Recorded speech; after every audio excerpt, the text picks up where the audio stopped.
Good. All right.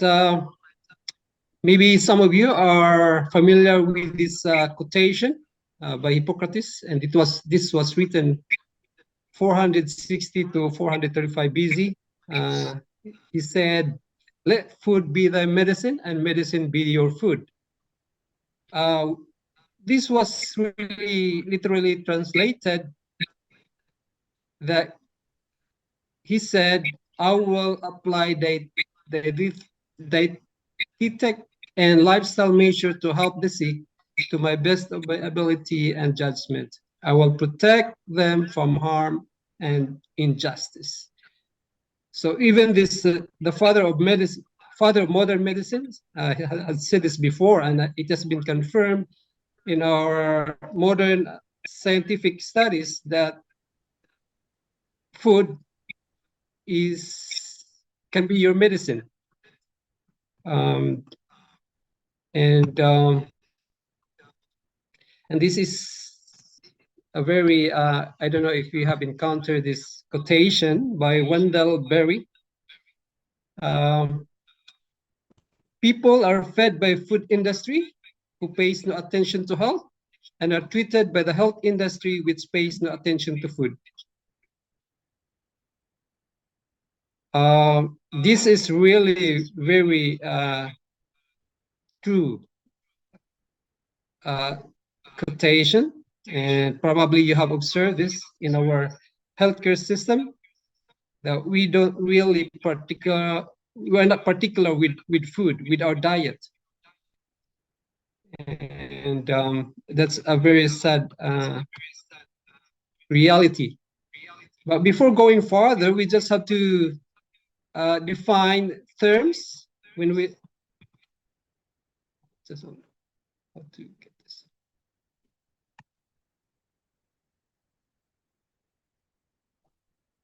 Just to define some terms, when we say plant-based diet, there's a consumption of nutrient-dense plant food such as vegetable, cooked or raw, fruits, beans, and some other legumes, and even nuts. And also, next one is whole food plant-based diet. This encourages plant foods in their whole form, especially vegetables, fruits, and legumes, and seeds and nuts. And the third one is a vegan. Vegan, this exclude all animal products, but does not require consumption of whole foods or restrict fat or refined sugar. So when we say vegan, we are safe to say that it's not a healthy diet.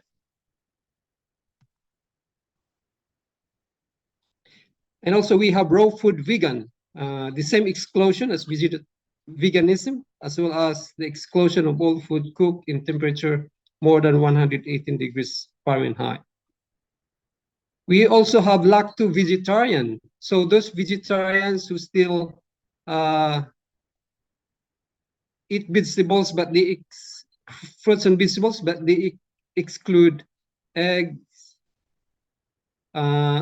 meat, seafood, and poultry, and includes milk products.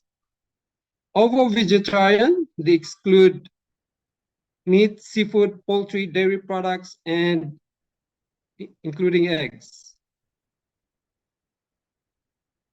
Lacto-ovo, so that means they exclude meat, seafood, poultry, and include eggs and dairy products in their diet. So that's called lacto-ovo.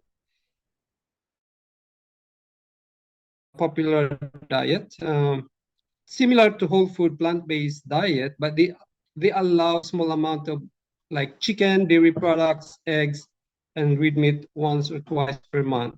Fish and olive oil encouraged, fat is not restricted. All right, I just want to share some case study, which is I'm very familiar with which I've been encountered. I've known a patient, 78 years old male, married, retiree, an Adventist but not vegetarian. Presented us with passing of gross bloody urine. So that means you can see the urine is so bloody, red with some blood clots for 1 week. And also he also had incontinence. With a medical history of enlarged prostate, kidney stone, ischemic heart disease, and non-hypertensive. He is also non-diabetic. He was taking isosorbide mononitrate. So during his presentation, this patient was just advised to change his diet and just eat mainly fruits and also with a supplements of saw palmetto. The result was so remarkable because in four days, bleeding stopped and never came back since that time. But he still have incontinence slightly, but the bleeding was really was it needed it did not recur. Another study, 63 years old male, hypertensive diabetic, with a presentation of fatigue, nausea, and muscle cramps. Of course, with a random blood sugar of 524 milligrams per dl, and that's very high. With a hemoglobin A1C of 11.11, which is also high. That means uncontrolled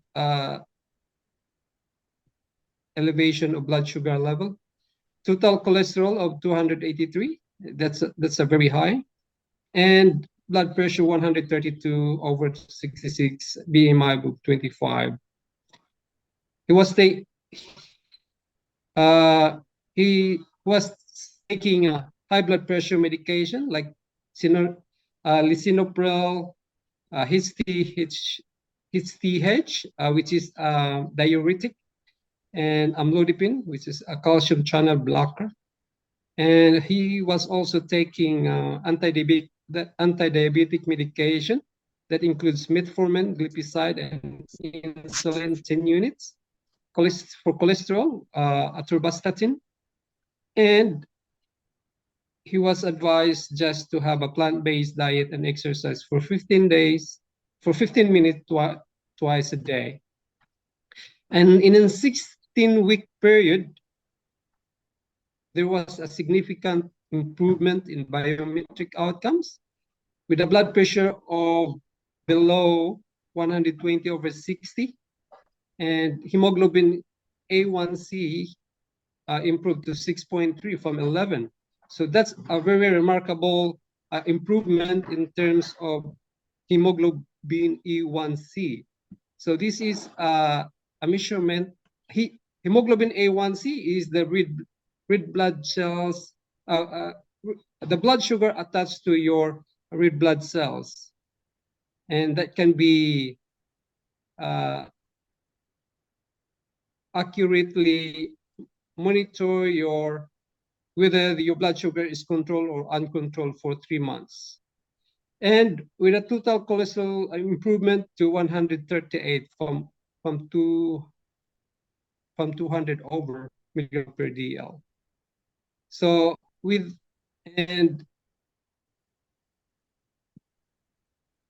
and the medication was reduced to only 2, lisinopril and metformin, because of the diet that has been modified together with his medication. So as you can see in this case, that with dietary modification, it really improves the patient. Not really get rid of the medication, but at least it lowered the number of medications he was taking, but also it lowers the doses. So what are the benefits of of plant-based diet. Why plant-based diet? There are a lot of study in terms of lowering the blood sugar level or improving the diabetic condition of the patient. Plant-based diet help prevent pre-diabetes, possibly by improving insulin sensitivity and decreasing insulin resistance. And we have a lot of cases, and probably you read in a scientific literature that diabetes can be reversed by just changing the diet and lifestyle modification. And in 2008 study by Wang et al., it reported that non-vegetarians were 74% more of diabetes over a 17-year period than vegetarians. And this is another study by Neil Barnard, reported in 2006. The results of a randomized clinical trial comparing a low-fat vegan diet with a diet based on the American Diabetes Association guidelines. So remember that American Diabetes Association dietary guidelines, they have fruits and vegetables, but at the same time, they still have meat, fish, and dairy products in that dietary guidelines. People on the low-fat vegan diet reduce their hemoglobin A1C level by 1.2 1.23 points compared with 0.38 points for the people on an American Diabetes Association diet. So there's a big difference. There's a big discrepancy in terms of improving the hemoglobin A1C level of the patient. In addition, 43% of people of the low-fat vegan diet were able to reduce their medication compared with a 26% on those on the American Diabetes Association diet. Barnard, Dr. Neil Barnard, if you know him, he is advocating, he's known for the diabetic reversal trial. So that's what he's specialized with, or he's known for that study, the diabetic reversal study.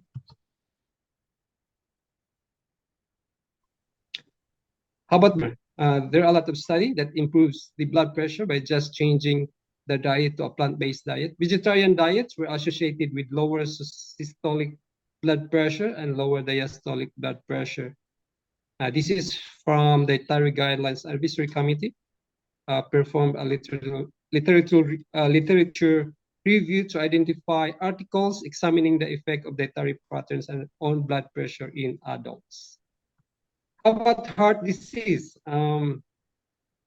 Regression of atherosclerosis. This is so people with heart disease, by changing the diet to a plant-based diet, it can regress their atherosclerosis. So if you know about atherosclerosis, it's just hardening of your coronary arteries. And this is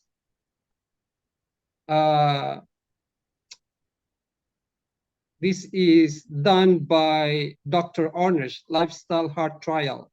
If you think about Lifestyle Heart Trial, and that's the work of Dr. Dean Ornish, but reversal of coronary artery disease. 73% decrease in coronary events and 70% decrease in all-cause mortality.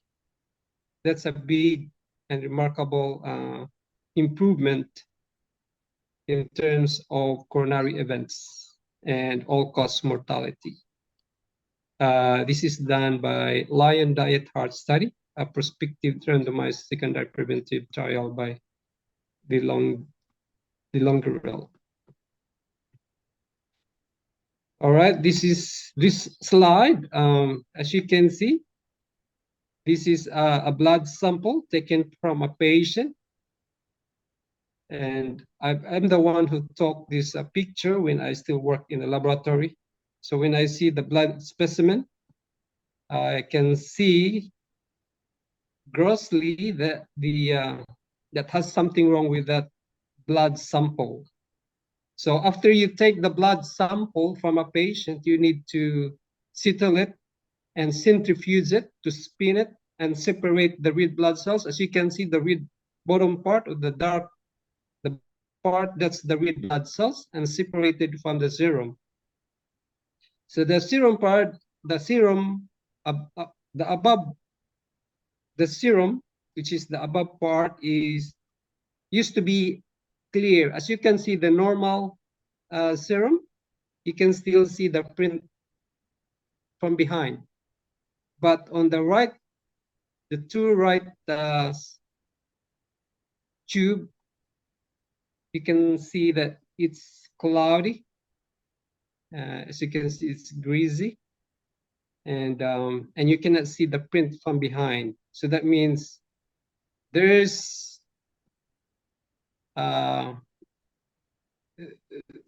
there's a problem in there. So it has lots of fats and cholesterol on that blood sample. And I tried to change the position of the blood sample.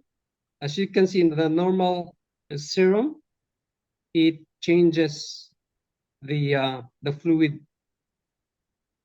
It shifts the fluid of the serum. So but the one with a cloudy blood serum, it didn't. It stuck. It glued to the tube. So that kind of blood sample, you can see by just looking at it that there's a problem, maybe high cholesterol or high fat on that blood sample. And I followed up the result of that patient, and this is what it showed in his actual blood test result. As you can see, cholesterol, which is supposedly 3.5 to 5.4, the normal level, but his cholesterol is 9.8. Triglyceride, 11.5. Normal is below 2.0. And in the cholesterol HDL ratio is 9.8, which should be below 5. So that's a blood result from a patient who have high cholesterol and fats. So that's the actual blood sample of a patient. And how about cancer? There was a study in the Journal of the American Medical Association reported that women with breast cancer who regularly consume soy products had 32% lower risk of breast cancer recurrence and a 29 decreased risk of death compared with women who consume little or no soy products. An analysis of 14 studies published in the American Journal of Clinical Nutrition showed that increased intake of soy resulted in a 26% reduction in prostate cancer risk. So a plant-based diet is good for women who are high risk for breast cancer and men with high risk to develop prostate cancer. This is from the breast cancer book, that high intakes of animal foods have been linked to cancers, including colorectal cancer, esophageal cancer, bladder cancer, breast, prostate, gastric, ovarian, kidney, and pancreatic cancer. So almost of different kind of cancers can be attributed to high intakes of animal foods or animal products. And this slide shows that up to 1/3 of cancers are attributed to poor diet. And the right diet prevents many common cancers and is the key to turning on and turning off existing cancers. That's from the China study. And this is another study from the early stage prostate cancer trial done in 2005. It says men who had firm diagnosis of early prostate cancer and opted to wait and trial alteration in diet and lifestyle over immediate treatment. And they found out after a few months, within a few months, that it inhibited growth of tumors. So that's what do you call it? Uh, regression of the growth of tumors in the prostate. And there was a follow-up pilot study on that, that changes in genes expression study, that early stage prostate cancer can be reversed by what we put in our mouth. That's what the study said. That's what Dr. Ernest said. And after only 3 months on a vegan plant-based diet, over 453 cancer genes had been downregulated. That means it's turned off. And 48 protective genes had been upregulated. That means it's turned on, those protective genes. So as you can see, that's a remarkable result in the changes of genes expression. And also in a healthy vegan diet, it lowers PSA, prostatic specific antigen. This is to check whether you have an enlarged prostate or a prostate cancer in men. But a healthy vegan diet can lower the PSA level. So eating more fruit, vegetables, fiber, and less saturated fat help maintain a lower PSA in men with recurrent prostate cancer. That's from a study by Herbert et al. And there's another study in 2014, that high animal protein study. High intake of animal protein from middle-aged people under 65 increased the risk of death by cancer or diabetes fourfold. So 4 times increased risk of those who are taking high animal protein in their diet, and almost doubles the risk of dying in general. As a result of the study, it recommended people consume no more than 0.8 gram of protein per kilogram of body weight. How about the gut health? We talk about gut health.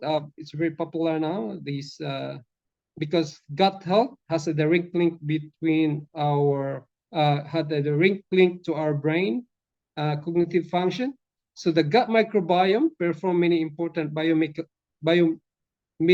biochemical function in the body, and it performs a lot of, and also that includes the immune function as well, because 70% of immune cells is found in the gut. And problems in the gut biota can lead to a lot of issues or diseases. But a change in diet from a low-fat, plant-based diet to a high-fat, high-sugar diet has been shown to change the structure of your gut microbiota in a day. That's how a sudden change of gut microbiota in your gut when you change from a plant-based diet to a high-fat, high-sugar diet. How about mortality rate? Based on this, based on the TARI Guidelines Advisory Committee, the plant-based diets were associated with a reduced risk of cardiovascular disease and mortality compared with non-plant-based diet. So it reduces the risk of cardiovascular diseases. The benefit of plant-based diet on mortality may be primarily caused by decreased consumption of red meat. And this is another study, a vegetarian dietary patterns and mortality study in Adventist health study by Orlich, Singh, and Sabari, and Sinji, and et al. So this vegetarian dietary patterns and mortality in Adventist health study, they've studied 5 different types of diets. So the non-vegetarian diets, semi-vegetarian diet, pisco-vegetarian, lacto-ovo-vegetarian, and vegan-vegetarian. So that means for a non-vegetarian, they eat meats more than 1 time per week. Semi-vegetarian eat meats less than 1 time per week. Pisco-vegetarian, they have fish and dairy and eggs in their diet. A lacto-ovo-vegetarian with vegetable, dairy, and eggs. But a vegan-vegetarian, they are plant-based 100%. And this is the composition of their diet based on this Adventist health study in percentage. Non-vegetarian 43.7%, semi-vegetarian 8.3%, pisco-vegetarian 9.7%, and lacto-ovo 34%,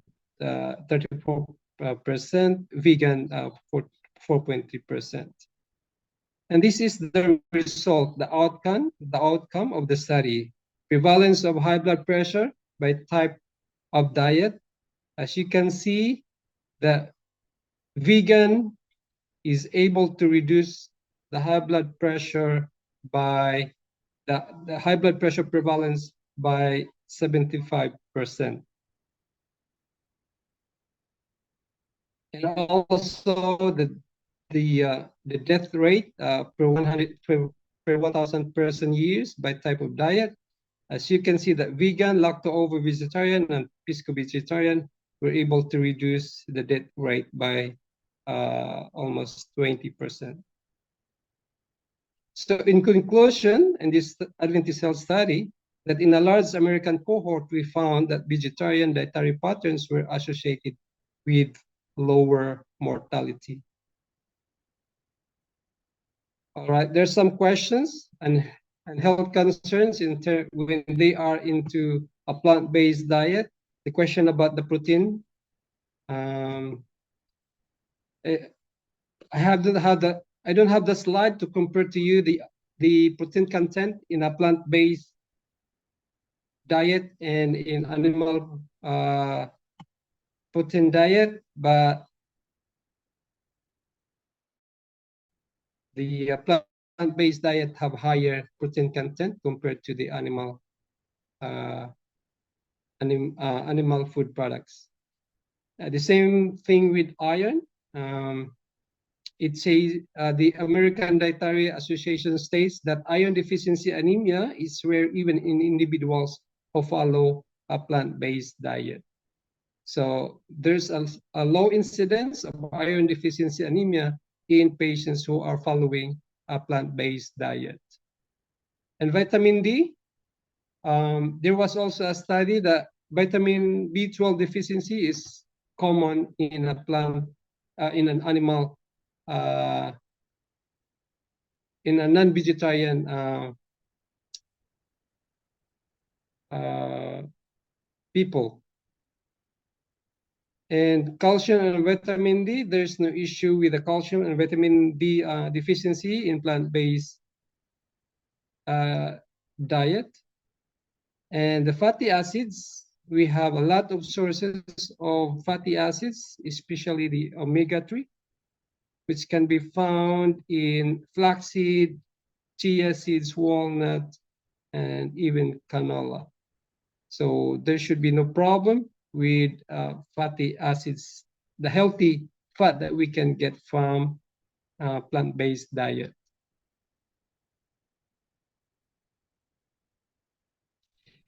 So the recommendations, this is my own recommend. Oh, this is what really the recommendations for a plant-based diet that change our culture's mindset from live to eat and to eat to live. What does that mean? We are not here to live just to eat. Whatever we can eat, we just have to eat. But we have to be conscious of what we eat to live. So we eat to live, so we can enjoy a happier, healthier, and longer life. So the future of healthcare will involve an evolution toward a paradigm where the prevention and treatment of disease is centered not on a pill or surgical procedure, but on another serving of fruits and vegetables. And go back to the question, why plant-based diet? I can say that that's biblical as well, because a plant-based diet is God's original dietary prescription for humanity. And that is found in Genesis chapter 1, verse 29, when God said, "Behold, I have given you every herb bearing seed, which is upon the face of all the earth, and every tree in which is the fruit of a tree yielding seed, to you it shall be for meat or food." And also, when time comes in the new heaven and new earth, in Revelation 22, verse 2, it says that in the midst of the street of it, and on either side of the river, was there the tree of life, which bare 12 manner of fruits, and yielded her fruit every month, and the leaves of the tree were for the healing of the nations. So God has given us this prescription, dietary prescription of a plant-based diet. So we need to teach our children to eat healthy, to eat from a fruit from a tree or vegetables, because we should create a new generation that really particular in their food, that they can have a healthy lifestyle. And yeah, but of course with this kid we need to teach them to really peel the orange first before he can eat the fruit. So I think that's my last slide, and I hope you've learned something from our presentation. And do we entertain questions? Yeah.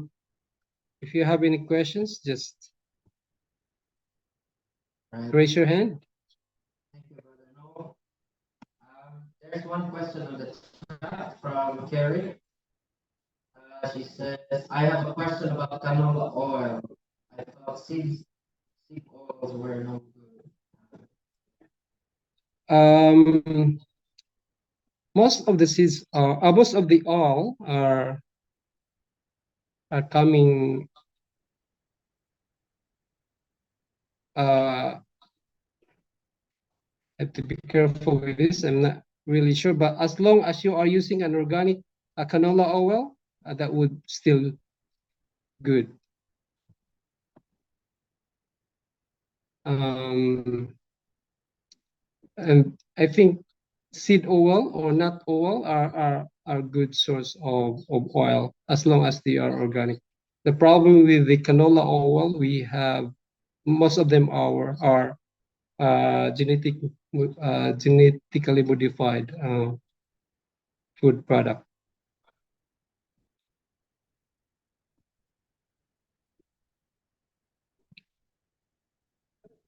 Was the Okay. any question? Any more questions from our guests tonight? We have 5 minutes to go. 15 minutes before we can finish. 15 minutes that we can use for Q&A. So, can I ask a question? Just unmute yourself. Just myself, yeah. Can Where do grains sit in this equation? I mean, some people can't have them because of gluten intolerance and things like that. And there's always I've heard that Adventists get unhealthy because they eat too many grains instead of meat. That's good. Good to see you, Tony. Thanks for Yep. your question. Yeah, thanks for your question. Grains is part of the plant-based diet, and there's no problem with grains as long as you are not sensitive to, especially when you are sensitive to gluten. The problem with with what we have now is more of gluten intolerance. I think that's the common problem. But for those who have been eating grains, I think they don't have any issue with that. But for those who have gluten insensitive from the beginning, that needs to be that they need to be that gluten should be avoided from their diet. So grains, to answer your question, is part of the of our diet. Yep. Thank you, Tony. Okay, that's it. And another question, did you say that vitamin B12, I've kind of heard the reverse, that vitamin B12 is a problem for people who eat plant-based diets. You need to take supplements. Oh, you might be surprised that's what you can hear from doctors. But actually, if you have to make a research, most of those people who have vitamin B12 deficiency are meat eaters. But of course, we have to be careful when you are eating a plant-based diet, a balanced, complete plant-based diet. So that incorporates other sources of food. So there should be a wide variety of food. But just for the sake of not really falling into or not having vitamin B12 deficiency, is just to have a fortified food, fortified with vitamin B12 food that you can get. But it doesn't mean that when you are a plant-based diet or a vegetarian, you will suffer vitamin B12 deficiency. Based on my observation, this is my personal observation, patients who have vitamin B12 deficiency, and probably you can read that as well in some literature, that they are a meat eater as well. Okay, thank you. In China study also, Tony, they mentioned that they had a study done on organic produce versus commercial produce, and they found out that organic produce has vitamin B12 that was absorbed. Yeah. Because vitamin B12 is created by bacteria. And if the soil is healthy and has the bacteria to produce it, then the plants can absorb it. But it's due to the farming techniques nowadays that we don't get it from our food. If you have the book, the China studies mentioned. So the best way to get it is to have an organic garden, organic produce. Any more questions for our Yes. Yes, can I just ask a further question? So if canola oil is genetically modified, to start with, I mean, I've never ever seen any organic canola oil ever. I didn't know you could actually get organic canola oil, because to start with, it is a genetically modified oil. Yeah, you're correct. But you can find an organic canola oil. You can. Okay. Yeah, you can. So someone had told me somewhere from local, she was able to get an organic canola oil. But I haven't, so for me, I haven't seen one yet. But you can. Okay. Thank you.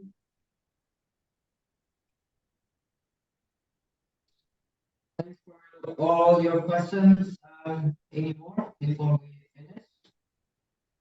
We still have a few minutes to spare before we let our speaker go.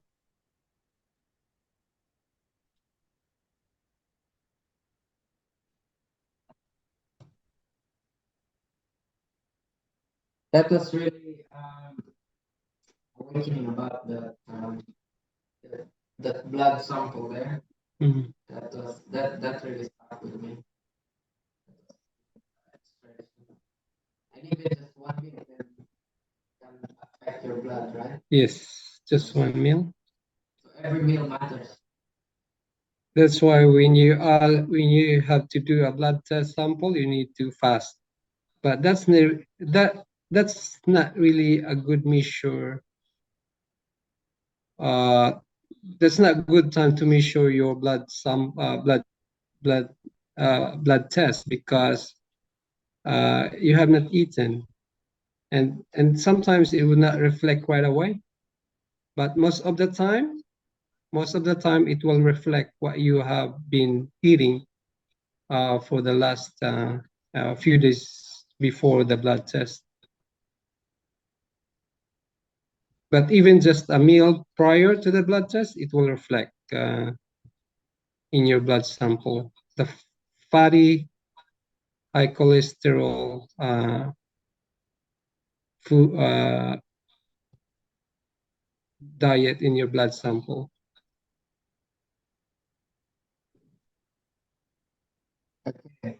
Thank you everyone for joining us tonight, and watch out for our announcement for the next one. Thank you for all